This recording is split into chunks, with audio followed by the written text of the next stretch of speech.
Sobat Podcast, selamat datang di podcast Ngobrol Santai Tapi Bermakna. Podcast yang membahas berbagai topik mengenai seputar kehidupan sehari-hari nih, dilihat dari sudut pandang komunikasi interpersonal. Di episode kali ini, kita akan membahas topik yang dekat dengan keseharian kita nih, khususnya pecinta kuliner, yaitu bisnis pempek. Namun, pembahasannya bukan hanya soal rasa dan keuntungannya saja, teman-teman, melainkan bagaimana peran komunikasi interpersonal itu dalam membangun hubungan antara penjual dan pelanggan. Melalui obrolan santai kali ini, kita akan melihat sih bagaimana sih empati, keterbukaan, kepercayaan, dan cara berkomunikasi yang baik dapat menjadi kunci keberhasilan dalam menjalankan bisnis pempek. Yuk, simak obrolan lengkapnya di podcast Ngobrol Santai Tapi Bermakna.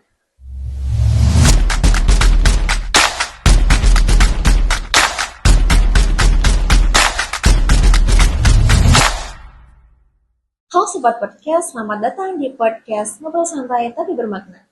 Aku Nadia dan hari ini aku nggak sendirian. Hai semuanya, aku Rizky. Kebetulan aku pembisnis di bidang kuliner, khususnya pempek.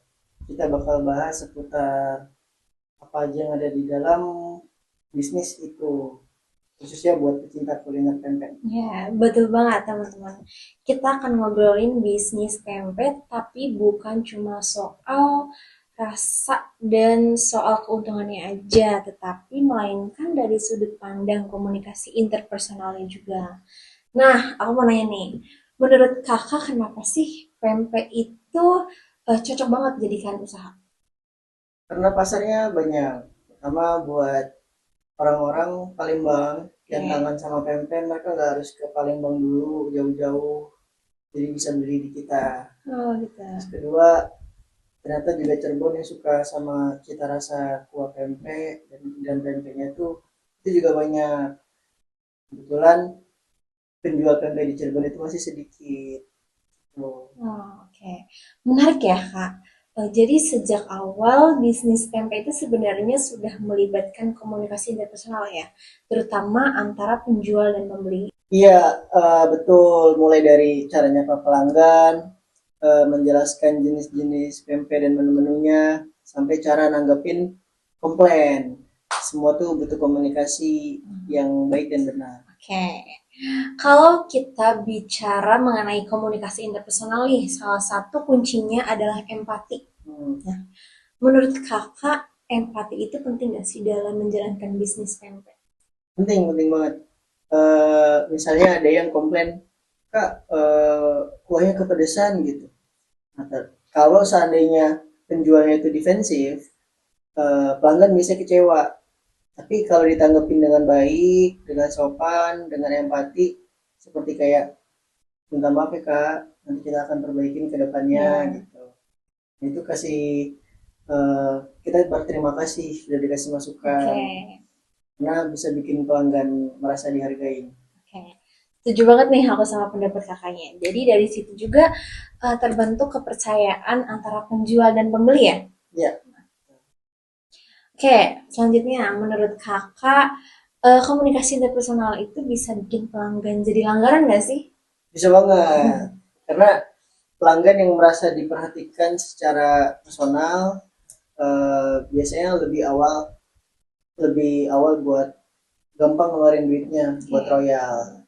Karena misalnya penjual inget pelanggan ini tuh namanya siapa, suka pempeknya apa, ukurannya yang kayak gimana. Iya. Biasanya mereka langsung ngerasa, oh ya saya ngerasa diperhatiin nih. Oke. Gitu. Itu hal kecil tapi berdampak besar ya. Iya betul. Oke. Tapi nggak semua komunikasi itu berjalan mulus nggak sih Kak? Jadi menurut Kakak nih, tantangan terbesarnya apa dalam menjalankan komunikasi Kakak ke penjual? Paling dari banyak pelanggan tuh karakternya beda-beda. Ada yang ramah, ada yang cuek, bahkan ada yang eh, detail, jadi dia Oke. gampang marah gitu. Iya. Nah, disinilah kemampuan kita para pembisnis itu mengendalikan emosi dan memilih cara Yang penting buat hadap ini kayak gimana. Oke, berarti pelaku pembisnis tempe juga harus punya keterampilan komunikasi interpersonal yang matang ya? Iya, karena kalau komunikasinya buruk, ya cita rasa usaha ini juga ikutan buruk. Nah, jadi gitu teman-teman, dari obrolan kita hari ini bisa disimpulkan bahwa bisnis pempek bukan hanya soal rasa, tapi juga soal bagaimana cara mereka itu saling berkomunikasi. Betul banget. Komunikasi interpersonal yang baik itu bisa membangun kepercayaan, loyalitas pelanggan, terus juga eh, keberlangsungan lancarnya usaha. Oke, oke teman-teman, semoga podcast ini bisa menjadi inspirasi nih buat teman-teman, khususnya buat teman-teman yang belajar bagaimana cara berkomunikasi interpersonal. Ya, terima kasih sudah mendengarkan. Sampai jumpa Sampai di di episode episode berikutnya. berikutnya. Dadah.